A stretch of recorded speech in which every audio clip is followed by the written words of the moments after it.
welcome. If you're new here, I am Irma Mass. Thank you for joining. I hope you're all having a great day. It is a snowy day here in Ohio. We're getting a lot of snow, calling for another several inches tonight, and it looks like we might be getting that. It's about 25 degrees, cold. I went on a walk this afternoon. It is cold, but it is nice.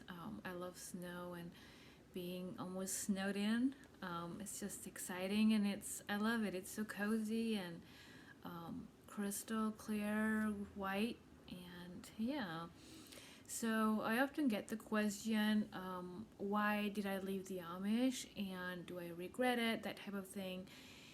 And it's a 10-part question. It's a good question. It's a question I often had before I left or when I was Amish, and I enjoy hearing other people's stories. And so I think everyone's story is different. But I was a Christian before I left. I accepted Christ at the age of 13, and I had a long years of relationship with Christ, and I grew up in a Christian home, and it was one of those things where I just knew that I was supposed to leave. Um, there was one day that I specifically remember that, like, I heard a voice that um, asked me to leave the Amish and go to a certain church, and I didn't know anyone in that church, but for me, it is an act of obedience to God. And but did I solely base it on that? No.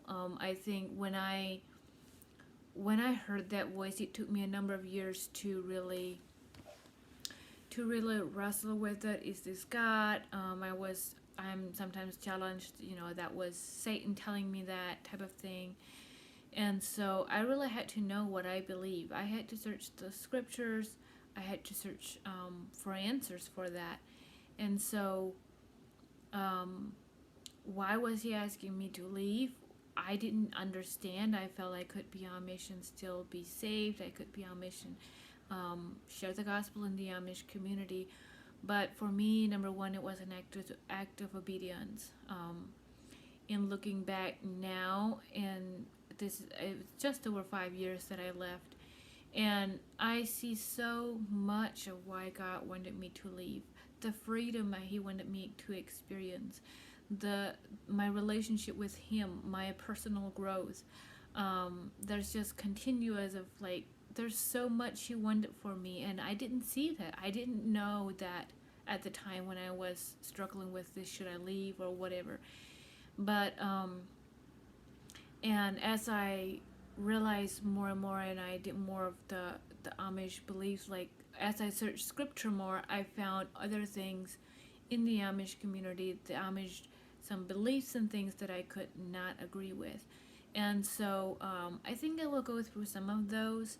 One of them is, he had told me this, or I had felt that before I was baptized in the Amish church. And if you're familiar with the Amish, they take it that when you get baptized, you're promising to stay Amish the rest of your life. The questions could be taken either way. I knew what I was promising, and I didn't promise to stay Amish the rest of my life inside me, but the questions are, you could take them either way. But as I searched scripture, there was more and more things that I did not agree with that I had no idea. And if I wouldn't have acted out of obedience to God in wrestling with the question or what He had told me to do, I wouldn't have found it. So number one was obedience. And then the rest of these things are mostly I just got to see as I stepped into His obedience, that I got to see what He wanted for me. One of those things was when then I did get baptized, it just didn't sit right with me. Some of the way the process they go through to be baptized. It's not like you have accepted Christ, I'm ready to be baptized, you get baptized. They go through a whole, it's called I believe it's 18 Articles of Faith. It's written up by Anabaptists, and they're not scripture based. I mean, they have scripture in them, but they're not necessarily scripture based. And going, I had no idea that you went through that. You don't find out what you're getting into until you're ready to do that. So unfortunately, some of those I feel were almost, could I say, brainwashing. They're not scriptural based, and they're Anabaptist written up things that we were just, basically we studied Anabaptist writing. We didn't, that was very convicting to me. Like, why are we studying these Anabaptist written up things instead of the Bible? Like it, and then tying in with that, going through that before you're baptized, that really messed with my mind. And like, it just does not measure up with the scriptures. Another thing was, then in the baptismal vows, some people take it as you're promising to stay Amish the rest of your life. Well, another one of those questions, so when you get baptized, if you don't know, so when you get baptized in the Amish church, there are about, I think, 3 or 4 questions that they ask you, and if you would answer no to any of these, you would not be able to be baptized. And so one of them is like telling off the devil and giving up your life for Christ, and like saying no to all the wrong things for the rest of your life. Like, yes, of course I wanted that.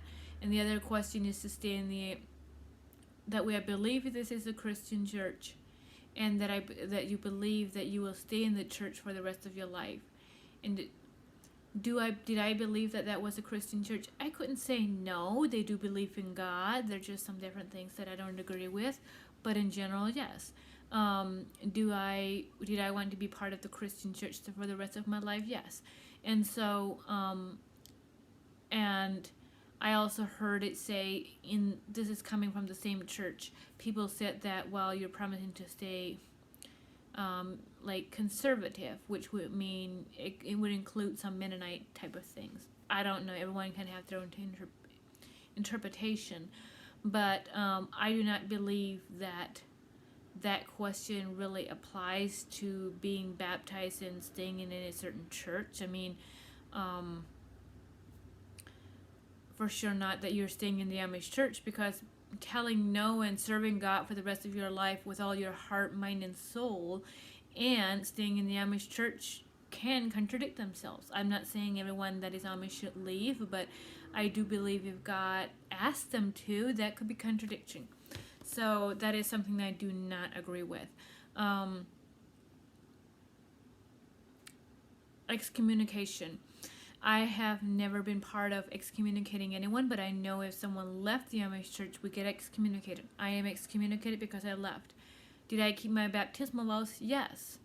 But did I get the support from my church to keep my baptismal vows in serving God with all my heart, soul, and might? No. So I don't think excommunicating anyone based on because they're leaving the Amish church is scriptural at all. I think it's contradicting back to the baptismal vows. So that is something I do get challenged occasionally. I haven't for a while, but for a little bit thereafter I left, that is like one of the first things that people challenged are, what about your baptismal vows? And I told them, I'm up front, like, I never promised to stay Amish. I promised God to serve God with my whole heart, mind, and soul, and that it's what I'm doing, and to not do that would be breaking those. And so those are a few things that I do not agree with. That was kind of a part of the process of me making the decision that I have to leave the Amish, or that I don't want to be part of this energy or this group. And so there were some other things, like I need a group of people that were like-minded. I didn't fully realize that how much I longed for that, but now that I have a group of wonderful people in a church that I fully support and totally agree with, and they're like-minded, and I have accountability, and I have true long-term friendships, like, that is just, I realized how much I needed that to thrive in life and even to share the gospel, because my health was so low. I needed that to thrive myself, to be able to learn about myself, to be able to help others next. And so if I wouldn't have left, there's a time that I wouldn't have gotten, and of course, the freedom. And one other thing that is, I don't feel that I can tell anyone exactly how they have to dress. The Bible doesn't have a certain standards exactly what is right and what is wrong. And I don't think a church can, like, the leader of the church can tell the whole church exactly what they can have and can't have. I don't feel that is scriptural. And for me to be part of a group that I don't agree with that much, either it meant I have to get out, or I have to be in submission and try and work with that, which I did for years. And I learned a lot through that. But I think in looking back now, I do not regret for 1 minute that I left that, because I know it is for what God wanted me to. But back to the original question, why I left. It all started in when God asked me to leave, and then in wrestling with that and in searching scripture, the rest of the things kind of were brought to my mind and my attention, of things that didn't match up with scripture, in my opinion. And so I don't regret it for 1 minute, and I'm just so thankful that God led me out of that. And I found through leaving, if I wouldn't have left, there's so many things that I wouldn't have gotten if I wouldn't have left.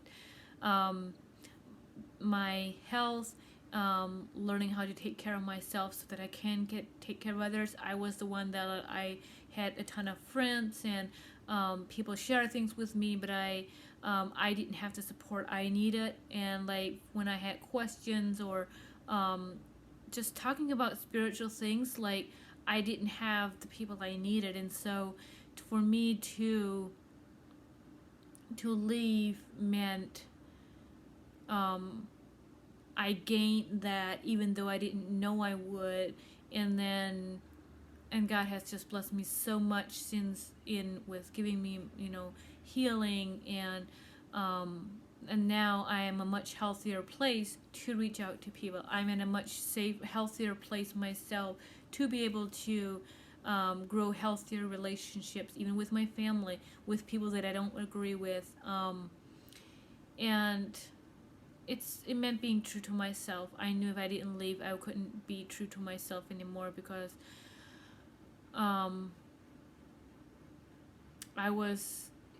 it just wasn't a healthy place to be in. So that is kind of the long and short of it. If you have questions, feel free to ask questions below, and I will do my best to answer.